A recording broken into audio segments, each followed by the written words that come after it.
Hello everybody, welcome back to Let's Play Hearts of Iron 4 Kaiserreich as Ukraine. Let us continue on from where we last left off. So, delete these units for now. Just hang out around Kiev. That sounds good. You have 22 days, that's going to go up by 5. You're going to decrease it by 5, so that's going to be basically a net nothing. And then your -10, that'll get us up to strength of all forces at 10. But it needs to be below 10, so actually that doesn't help me out. Rebels advance. Kherson becomes... Which one's Kherson? You're Kherson. Okay. Cool. We don't want to do this. We don't have to do this. I know for sure we can do this, not necessarily peacefully, but I'm sure... You're way ahead of time. Give me artillery upgrade. They might seize half the country. And that sounds bad, don't get me wrong. 13. I mean, everything else we have is basically ass. We have, like, no political power. We got, like, nothing else. You're 5% stability. Okay. We can now negotiate their surrender. Which also had... So that's political power. I don't have... Motherfucker, I ain't got neither of this shit. And again, it needs to be lower than 10. And lower than 10 is going to be the issue, because you're going to go back up by 5. Marklov in flames. That is one of these cities down here.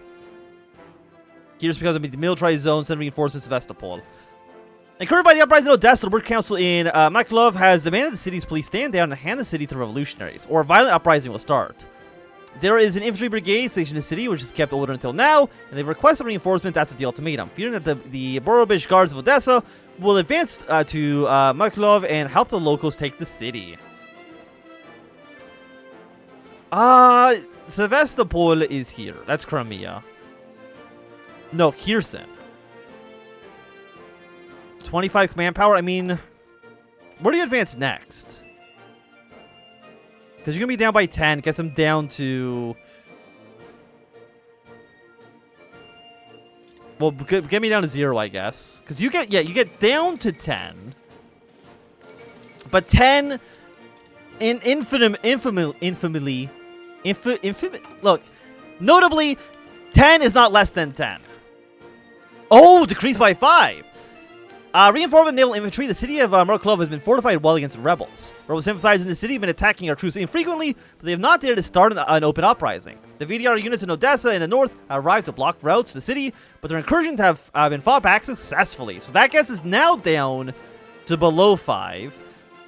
If we had 50 political power... Is this an instant, or is this... That's also active for 25 days. Appeal to pacifism. If I cancel this, that gets us 10. I'm going to do a little cheeky save. Instead of appealing to pacifism, I might just not take a focus. Have this build up to 50 as quickly as we can. And hopefully this works. If I just cancel this, it should refund 10 political power. We're getting 1.15. So we should get up to 50 before this advances again. But the question is, will this be canceled if it reverts? I don't know.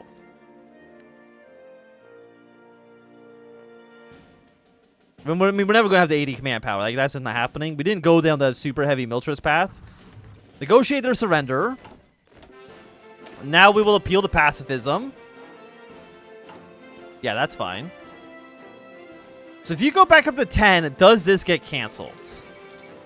That's kind of my my big question here.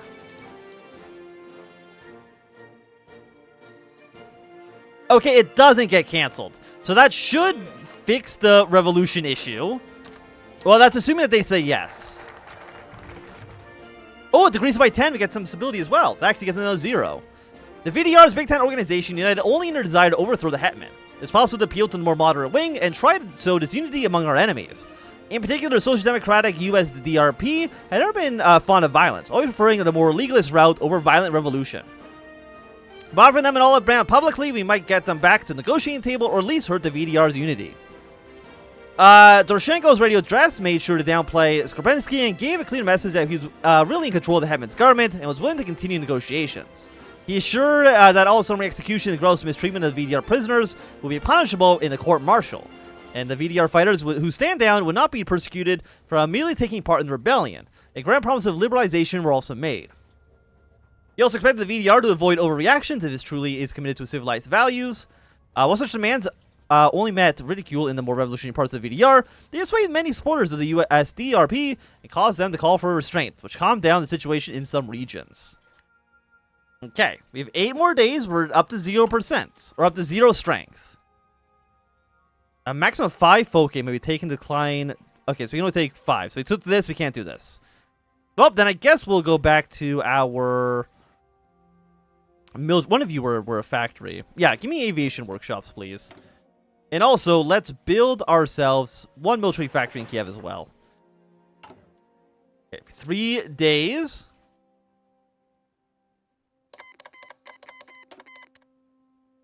Did that work? The guns fall silent. The Revolutionary Army has been retreated all the way to Rovno, where the most dedicated Republican fighters barricaded the city in a hopeless last attempt to continue the uprising. The efforts were futile, however, as they were outmanned and outgunned, and the position did not last as long as pro-Hetman forces entered the city. In the waning hours of the evening, representatives of the Hetman's government, led by Orleman Minister Dmytro Doroshenko, met with Republican leader Maxim Slensky near the monument of Taras Svenko. There, Zelensky signed a ceasefire, officially bringing the fighting to an end. The rest of the Republican leadership has fled across the border to unknown locations. But most of the People's Army have laid down their arms as the dust settled, and the army will be tasked with pacifying the remaining holdouts while the peace is finalized. Excellent! So, we need to pacify, I mean, basically, can I even leave this area? No, most of the country did rebel against us. Give me superior firepower. That sounds like it's worthwhile. So we need 10, 20, 30, 40, 50, 60, 70, 80, 90, 120. We need 120 command power to rectify the situation. Elections announced! With the revolt over and now the situation slowly stabilizing, the Hetman today has made an address on the radio announcing that the election originally scheduled for November will be held in the next few weeks. As opposed to the previous elections, there will be a lack of excitement among the general population, who mostly just wanted to see a quick reconstruction and return to normalcy. Predictions have been made as to who will win who will gain a plurality on the Shum, but it's assured that the Hetman's coalition will continue its rule.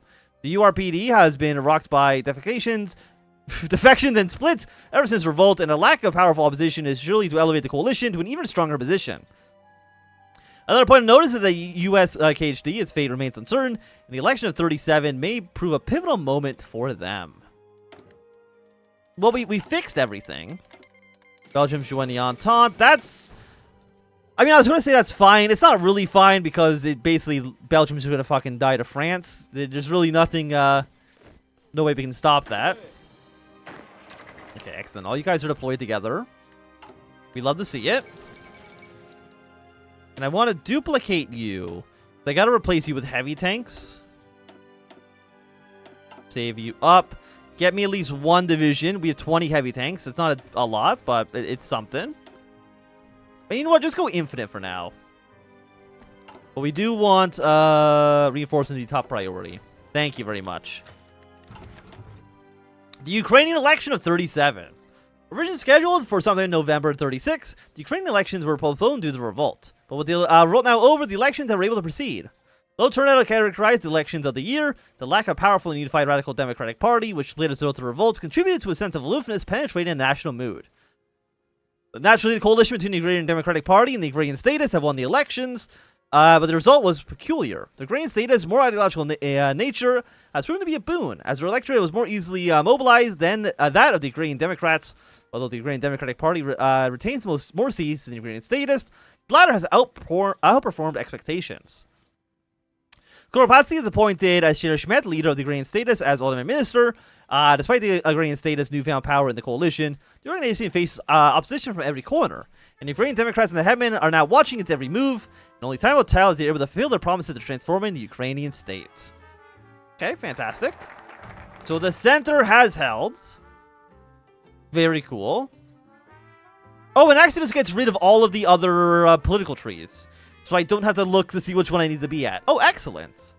But also got rid of all the other stuff as well. See, I like that. I love when Hoi 4 mods or, you know, the base game sometimes will just get rid of focuses. It's like, you can't go socials anymore. You can't have the revolutions. They don't need to be in your focus tree anymore. Just get rid of them. After the storm, I'm assuming your fall of the USKD, which is you, which that didn't happen. And you need this to finish. Oh, we stopped becoming a puppet. Oh. So political power plus 25. Command power plus 20. Fate of the conspirators. Well, let's restore order to the countryside first. I cannot do that because we're already because we're doing the aviation workshops. Understandable. Okay, let's ease up on conscription right now. Can't do any of these things. Is a political advisor. More than 40% support for our coalition. Right now, we have 43. No, we don't. We have 34. No, we don't. We have 30. I know what I'm talking about. So you want us to appoint Mikula Kupeche as the as a political advisor. Okay. Stability goes up, more support for our party, more stability and more support for our party, and you had 30 days. So what I want to do first is probably issue... No, because we need to get... Well, 99. We need, no matter what, we need to appoint... Where is he?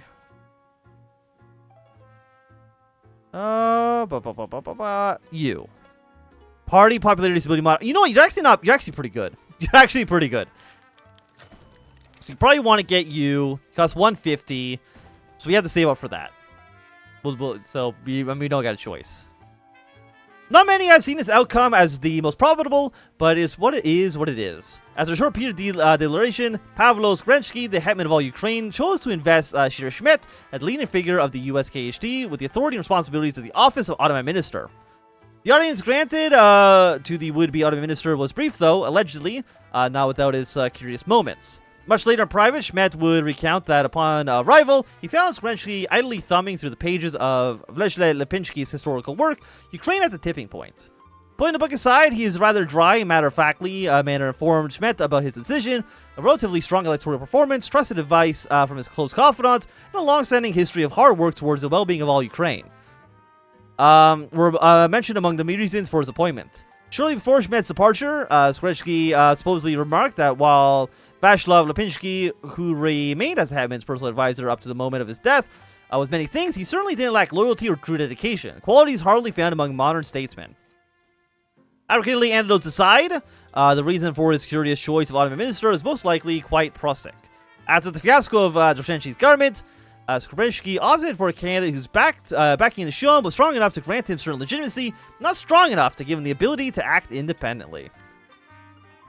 We have almost enough command power to do one of these. Okay, finish with the Reichspakt. You've got National Populist. That's fine by me. Command plus 20. So yeah, let's restore order to the countryside first and foremost. So we can get one of you, because we get 0.06 per day. The war support is just... Basically, it's absolutely dog shit. It's just horrible. We need to actually boost our war support more than anything at the moment, which is surprising to me. Army experience plus 2. You all do the exact same thing. I guess we'll take you first. And that'll be done in 34 days. Okay, Second American Civil War. And land reform industrialization has begun. As the state finally recovers from black money, the fall of the revolts gradually diminishes, we can now begin our great land reform industrialization projects. 10 years ago, the hetman's government drew up a controversial land reform plan that was deemed too moderate by parliamentary conservatives and too radical by landowning lobbyists. In hindsight, it was clear from the beginning that this would not be successful. The industrialization project fizzled out as well. The realization that, although it is necessary, is not pressing of an issue, nor would it get our politicians any votes. Nonetheless, the revolt has taught us that if the hetman state is to survive, we must learn from our mistakes and improve greatly. The real work begins now. To get some decisions for millions of people that reside in the Ukrainian fields to land as their livelihood. Failure to deliver on our promises for land reform may lead to a collapse of our government and for radical forces to take over. I'm pretty sure National Populist Ukraine does go anti-Germany, which is not what we want to see. 150, 150, 150. I need all of these to finish. We can get you done for sure. Necessary compromise any alliance with the VSVV. Which is one of the... Okay, so we need to get one of these two done as well. And you also get land reform. Okay, so we got some good stuff here. Probably go you. Remains of the rebels. Which of these do I want to take? Necessary compromise. Or, no, we want to end the alliance with the VSVV. They don't like us at all. Are they in our coalition? They are. They only have 3% support, so like, who gives a shit? Fuck them. Remains of the rebels. As with surrender of the majority of VDR forces, remaining radicals have splintered into various cells with no proper central organization. They are still peasant rebels loyal to Petilist cause, but the more left-wing groups have separated and adopted means of revolutionary terrorism.